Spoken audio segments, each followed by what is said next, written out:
Iran Israel కొట్టుకుంటే మధ్యలో అమెరికాకి ఏం పని? నాకు తెలీదమ్మా. అమెరికాకి ఎలాంటి బెనిఫిట్ లేకుండానే ఇన్ని లక్షల కోట్లు యుద్ధంలో ఖర్చు పెట్టి ఇజ్రాయెల్కి సపోర్ట్ చేస్తుందా? తెలీదండి. దీన్ని సింపుల్గా డీకోడ్ చేద్దాం రండి. ఫస్ట్ ఒకటి గుర్తుపెట్టుకోండి, ఏ కంట్రీకి బెనిఫిట్ లేకుండా ఇంకో కంట్రీకి హెల్ప్ చేయదు. ఇక్కడ కూడా అదే జరిగింది. ఇది అర్థం కావాలంటే మీకు ఒక చిన్న కాన్సెప్ట్ అర్థం కావాలి. అదే petro dollar system. Petro dollar system అంటే ఏంటంటే, ఏదైనా ఒక కంట్రీ ఆయిల్ రిజర్వ్స్ని బై చేయాలన్నా సెల్ చేయాలన్నా ఓన్లీ డాలర్లో జరగాలన్నది అగ్రిమెంట్. ఈ అగ్రిమెంట్లోకి అఫీషియల్గా సౌదీ అండ్ అమెరికా ఎంటర్ అయ్యాయి, వేరే కంట్రీస్ ఏవి ఎంటర్ కాలేదు. అంటే ఏంటి? కువైట్, దుబాయ్, ఇరాన్, ఇరాక్ లాంటి కంట్రీస్ అఫీషియల్గా ఈ అగ్రిమెంట్లోకి ఎంటర్ అవ్వలేవు. అవి కావాలనుకుంటే ఆయిల్ రిజర్వ్స్ని డాలర్లో బై చేయొచ్చు, సెల్ చేయొచ్చు. వద్దనుకున్నప్పుడు వేరే కరెన్సీ, ఓన్ కరెన్సీలో కూడా బై చేయొచ్చు, సెల్ చేయొచ్చు. సేమ్ అలానే ఇరాన్ స్వచ్ఛందంగా పెట్రో డాలర్ సిస్టంలోకి ఎంటర్ అయింది. స్వచ్ఛందంగానే పెట్రో డాలర్ సిస్టమ్ నుంచి బయటకు వచ్చింది.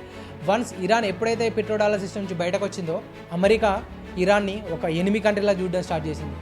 పెట్రో డాలర్ సిస్టమ్ నుంచి ఒక కంట్రీ బయటకు వెళ్తే ఏమవుతుంది అనుకుంటున్నారా? అమెరికా ఎలా ఆలోచించిందో తెలుసా? ఒక కంట్రీ కదా అని విడిచిపెడితే ఫ్యూచర్లో వేరే కంట్రీస్ కూడా పెట్రో డాలర్ సిస్టమ్ నుంచి బయటకు వెళ్ళిపోతాయి. అలా బయటకు వెళ్ళినప్పుడు అమెరికా ఎకానమీ మీద చాలా ఇంపాక్ట్ చూపిస్తుందని అమెరికాకి తెలుసు. ఎలా అనుకుంటున్నారా? అమెరికాకున్న అప్పు ఎంతో తెలుసా? 3,200 లక్షల కోట్ల పైన. మన కంట్రీ అప్పు ఎంతో తెలుసా? జస్ట్ 200 నుంచి 250 లక్షల కోట్లు. 200 లక్షల కోట్లు ఎక్కడ? 3,200 లక్షల కోట్లు ఎక్కడ?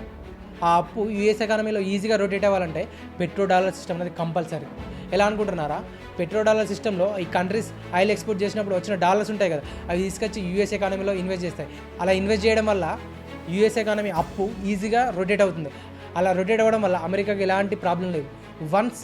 వన్స్ ఈ అన్ని కంట్రీస్ పెట్రో డాలర్ సిస్టమ్ నుంచి ఎప్పుడైతే బయటకు వస్తాయో, అప్పుడు అమెరికాకు ఉన్న అంత పెద్ద అప్పు ఈజీగా రొటేట్ అవ్వడం ఆగిపోతుంది. అలా ఆగిపోయినప్పుడు ఏమవుతుందో తెలుసా? యూఎస్లో ఇన్ఫ్లేషన్ ఆకాశాన్ని తాకుతుంది. ఆ కంట్రీలో అన్ఎంప్లాయ్మెంట్ విపరీతంగా పెరిగిపోతుంది. డాలర్ వాల్యూ మెల్లమెల్లగా పాతాళానికి పడిపోతుంది.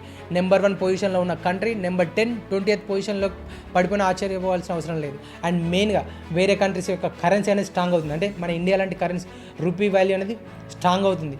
అండ్ మెయిన్గా డాలర్ డామినెన్స్ లేనప్పుడు ఇంపోర్ట్స్ ఎక్స్పోర్ట్స్ అనేది ఎవ్రీ కంట్రీకి ఈజీ అయిపోతుంది. అండ్ వరల్డ్తో ట్రేడ్ అనేది ఈజీ అయిపోతుంది. అండ్ మెయిన్గా నెంబర్ 1 పొజిషన్ని ఎంజాయ్ చేస్తున్న అమెరికాని మనలాంటి ఇండియా, రష్యా, చైనా లాంటి కంట్రీస్ ఈజీగా బీట్ చేయగలవు.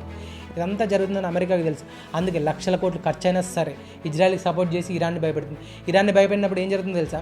ఈ మిడిల్ ఈస్ట్ కంట్రీస్ అన్నీ, అంటే ఏంటి, ఆయిల్ ఎక్స్పోర్ట్ చేస్తున్న ప్రతి కంట్రీ ఈ డాలర్ సిస్టమ్ నుండి బయటకు వెళ్ళడానికి భయపడతాయి. అలా బయటకు వెళ్ళడానికి భయపడినన్ని రోజులు డాలర్ అనేది డామినేట్ చేస్తుంది. అలా డాలర్ డామినేట్ చేసినన్ని రోజులు అమెరికా నెంబర్ 1 పొజిషన్లో ఉంటుంది.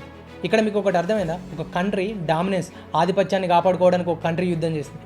ఇంకొక కంట్రీ సర్వైవల్ కోసం, దాని ప్రజెన్స్, దాని అస్తిత్వాన్ని కాపాడుకోవడానికి ఒక కంట్రీ యుద్ధం చేస్తుంది. ఇప్పుడు చెప్పండి, ఇంత భయంకరంగా జరుగుతున్న యుద్ధంలో మీ ఓటు ఏ కంట్రీకి?